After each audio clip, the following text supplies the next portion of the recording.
Olá, queridos, tudo bem? Hoje eu quero falar um tema que para mim é algo de suma importância ao nosso meio hoje, ao nosso meio de convívio.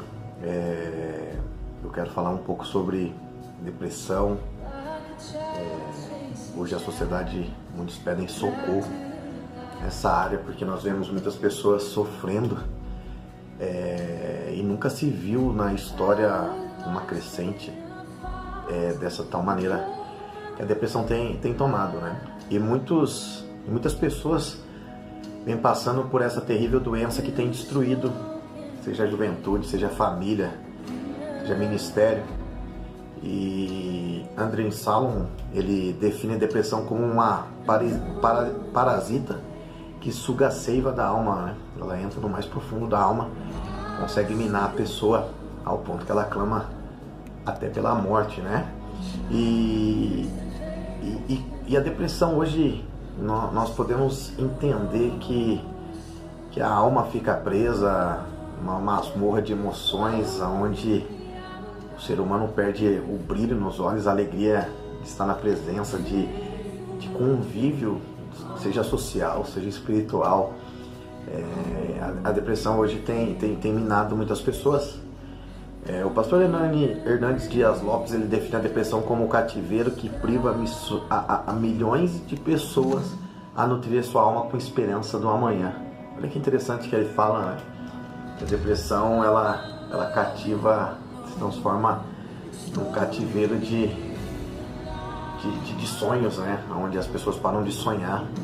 E a depressão é classificada como uma doença que possui múltiplas causas, atinge tanto o rico quanto o pobre, quanto o jovem quanto os velhos, quanto doutores como analfabetos, quanto religiosos, quanto ateus, né?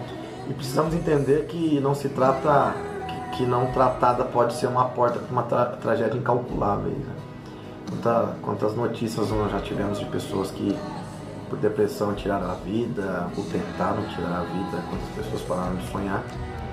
E eu não sei se você sabe desse dado, mas a depressão hoje é a principal causa de suicídio no mundo.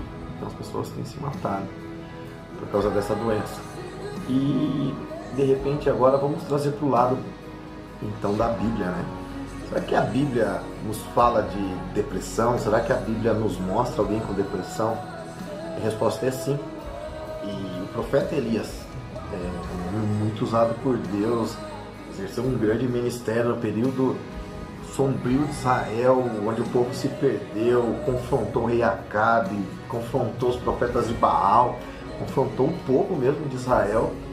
E ele tinha acabado então de ter a sua melhor vitória, eu acho que a vitória mais marcante do ministério dele, lá no Monte Carmelo. Elias recebe uma ameaça de morte da Jezabel. Ele foge, ele entra numa caverna depressivo, deseja a morte. Elias clama pela morte, ele vê uma vida já sem perspectiva de futuro. Aí ele recebe uma ordem de Deus para sair da caverna, que tinha um exército esperando ele. E tem um livro muito legal para se ler de John Piper, que é O Sorriso Escondido de Deus. E o que nós precisamos entender? Que há duas posições que circulam ao nosso meio, de pessoas cristãs, né? O primeiro, muitas pessoas ligam a depressão à ação demoníaca. Chegam a afirmar que as pessoas deprimidas estão oprimidas ou até possuídas por demônios. Isso é muito difícil de escutar. E a segunda interpretação vincula que a depressão vem de pecados ocultos, de pecados não confessados. Assim, uma pessoa fica deprimida porque esconde algum pecado não confessado, um pecado não abandonado, aquele famoso pecado de estimação. Só que nós precisamos entender? Que uma pessoa pode ficar deprimida em virtude do seu envolvimento, sim, com demônios, até sim, com pecados. Mas, porém, nós também podemos entender que pessoas cheias do Espírito Santo, que têm intimidade com Deus, também pode ter depressão. Assim como uma pessoa cheia do Espírito Santo pega uma gripe, tem problema cardíaco, também pode ter essa doença chamada depressão. E então ninguém é privado de andar com isso. E o que nós precisamos entender então? O que provoca a depressão? E quais são os sintomas então de uma pessoa que tem depressão? O que nós precisamos enxergar? Uma pessoa com depressão, Uma pessoa deprimida é tomada pela desesperança e passa a enxergar a vida pelas lentes escuras do pessimismo. Não vê a luz no fim do túnel, ela já não consegue enxergar uma esperança de mudança em nada, assim como Elias. Elias clamou a Deus dizendo que ele estava só, que era melhor morrer, que ele não tinha mais ninguém. Uma pessoa depressiva, ela também é uma pessoa que, deprimida, é uma pessoa que também não consegue enxergar a esperança ou mudança na sua realidade. A segunda coisa de uma pessoa deprimida, ela começa muito a enxergar o passado dela. Uma pessoa deprimida sente saudade dos bons tempos, quando ela era feliz, quando tudo dava certo. E ela se desespera porque quando ela olha para o presente ou para o futuro, ela não consegue ver esperança. Ela já não tem ânimo, já não tem força de mudar ou de sair desse cárcere, dessa prisão que a sua alma se encontra.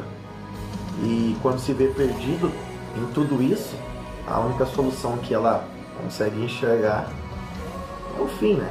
É a morte, clamar pela morte.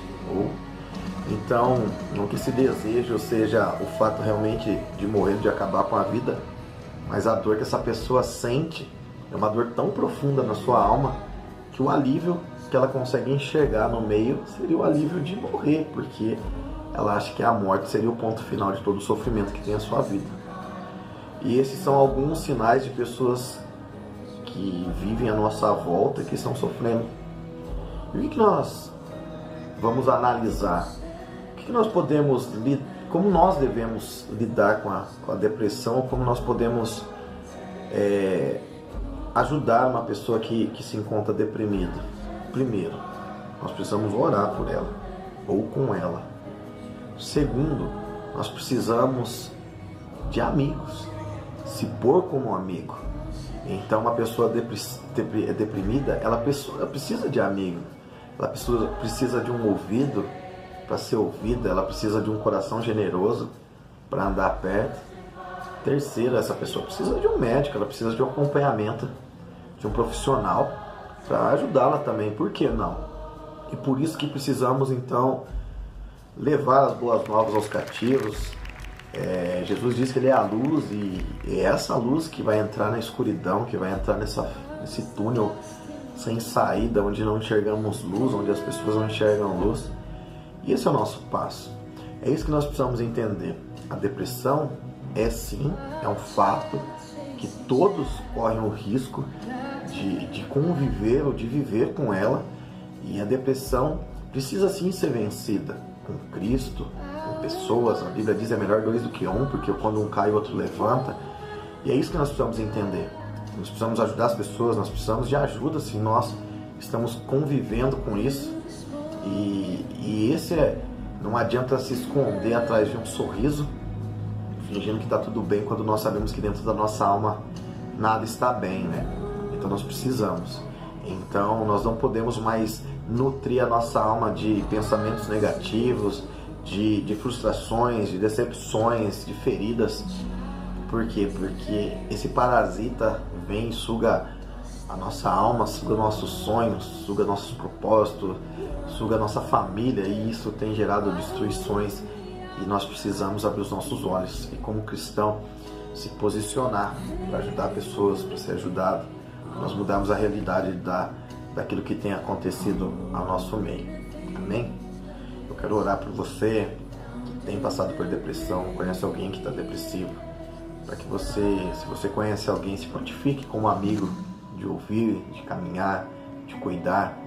E se você se encontrar depressivo, também estamos disponíveis para te ajudar, para que você saia dessa, porque nós sabemos que há um caminho, há uma saída no fim do túnel quando nos encontramos a Cristo, quando buscamos ajuda, e Ele é o nosso socorro bem presente no dia da angústia. Amém? Pai, nós nos colocamos diante de Ti, Senhor Deus, e nos colocamos, Pai, todos aqueles que se encontram depressivos, Pai, que se encontram isolados, amargurados, com a alma, Pai, perdida e sedenta, Senhor Deus.